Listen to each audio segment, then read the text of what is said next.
The Washington Post ABC News poll indicates that almost 6 in 10 voters, that's 57%, lack confidence that the president will make the right decisions for the country's future. Not only that, but on the issue at the forefront on most people's minds, the economy, a whopping 54% of voters disapprove of the president's decisions. Now, given the lackluster results of his economic stimulus bill, I suppose that's no surprise, just the chickens coming home to roost, as the president's good friend may say. And joining me now with analysis on all these poll numbers and what they mean for the Democrats and for the president himself is Fox News contributor, the one and only, the architect, Hannity Rove is with us. Carl, welcome back. Glad to be back. Thanks, Sean. All right. 6 in 10 voters say they lack faith in the president and his ability to make the right decisions for the country. What do you make of it? He's lost about a third of the people who were confident in his abilities when he came into office a year and a half ago. And I think it largely is to be found, the reason for it is largely to be found on the #1 issue facing America, the economy. In the latest poll, as you mentioned, 43% approve of his performance on the economy, 54% disapprove. But what really caught my eye was 20% of the American people strongly approve of his performance on the economy, and 41% strongly disapprove. That's a 2-to-1 negative ratio among those who've got strong opinions. 80% of the people who disapprove of the economy feel strongly about it. 20%, half the people who approve of his performance, less than half, feel strongly about it. So, I mean, he's been driven the wrong way on the economy. All right. Now, there's also in this very same poll here people that are likely to vote in the midterms, Democrats over Republicans. Republicans have a 56-41% margin. That's a 15-point margin. Can you read a lot into that, or is it still too early in your mind? No, I can. And here's a simple way to look at this. If you look at all voters, it's a 47-46 hang on. Are you ballot. writing that as you go? I'm going, man. All right. 47-46 among all voters. Among likely voters, it's 49-45. This is among likely voters. Among independents who are likely to vote in this election, the ballot is 53% Republican, 36% Democrat. I mean, talk about being way upside down with the swing voters. These are the people who delivered the election to Obama in 2008. They're going to deliver him a resounding defeat in 2010 if this holds up. All right, but then we've got governor's races. Jerry Brown is down to Meg Whitman in California. Barbara Boxer is upside down in California. Russ Feingold is in trouble in Wisconsin. Harry Reid in Nevada. He is in trouble. You know, the scenario, and I got to say, Dick Morris, who was on the program last night, was the first to say he even thought the Senate was in play. Now, you've been very, very cautious, because I guess you've been around the political world too often, to really go out on a limb and say, I think the Republicans really have a good shot at the House and Senate. Is that opinion maybe changing with new news? Well, I've always thought the Republicans have a good shot at taking the House, but a lot of this is going to depend on the outcome of primaries. We got primaries, for example, today in Alabama. Are we going to get a good candidate who's capable of winning? We may not even know tomorrow when the candidate is chosen whether he or she is going to be capable of running a strong campaign. We got primaries all the way to August and September. So I'm a little reluctant to say, oh, yeah, the Republicans are going to take the House.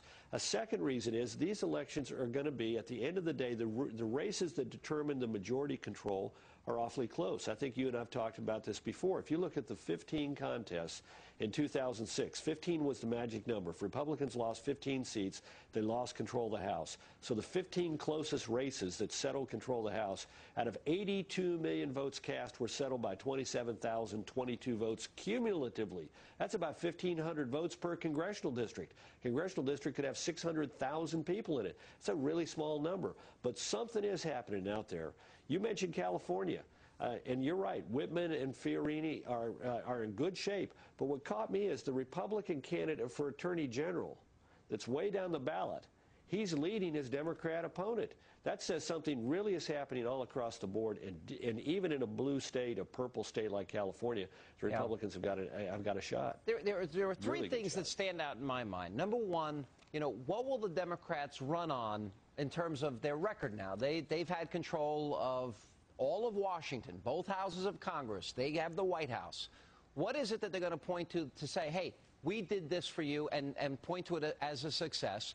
Only a 38% approval rating for the president among independents. We saw the impact in states like Massachusetts and New Jersey with independents. And the other thing that I think that is really emerging, the third point, is 55% of the country now thinks that the adjective socialist applies to the president. And that's a narrative that I've advanced often. I think those three things does not bode well for the Democrats in 112 days. Your reaction to that? Yeah.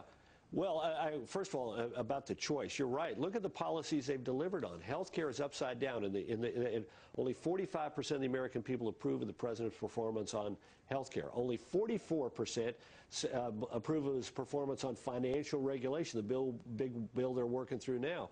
Only 40% in the Washington Post ABC poll agree with him on the issue of deficits, approve of what he's done on there. So he's got a real problem with the issues. In fact, Sean, there's a new poll out from Resurgent Republic, a group that I sort of helped bring into existence, and it was shocking to me because this poll just out tested what the Democrats are saying on issues like spending and deficits and debt and health care, and versus what Republicans might say about them. And even if you toss all of these things that Democrats are saying that are not true but sound good, they still come up short on all these big questions. Yeah. So they got a fundamental flaw with their message. It's not just the messenger and the messengers in Congress. It's also fundamentally the message they seem to have chosen. All right. 27% of the American people think, 27% think the economy is going in the right way. How good do you think it is to run, as the president is doing, by saying we're moving things in the right way when only 27% of the American people agree with you? No, I think obviously it's a big problem. All right, here's a question that I'm sure you get asked as often as I do. I'm focused on 112 days from now because I think this is one of the most important midterms in our lifetime in terms of, are we going to change direction or stop the move towards radicalism, leftism, socialism, statism, use whatever term you want. Here's the question I get asked, though. You know, who do you think is going to run in 2012 against the president? It was interesting. If you look at this poll, most people, 51%, want the Republicans to run Congress as a check against Barack Obama.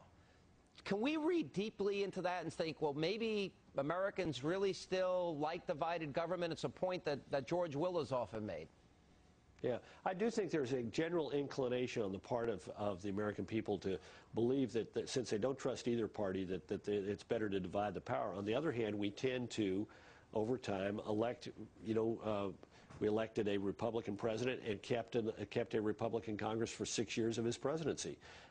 We've had long-term time, Jimmy Carter, Democratic Congress, Democratic Senate. So I think it's a little bit more sophisticated than that. I also think people are focused on the here and now. I don't think they're thinking about 2012. They keep and their asking appetite for change. Who do you think is going to run? Absolutely. That's what they want to know. Well, I can tell you who can run. I just don't know who's going to be the Republican nominee. Yeah, it's no. Look, we got several geological ages that are going to pass before we can decide that. All right. I'm thinking you might want to get in the race. I don't know. I'm going for Hannity. I want the country would be better off if it was Hannitized. And you would vote for me and run my campaign? If you ran.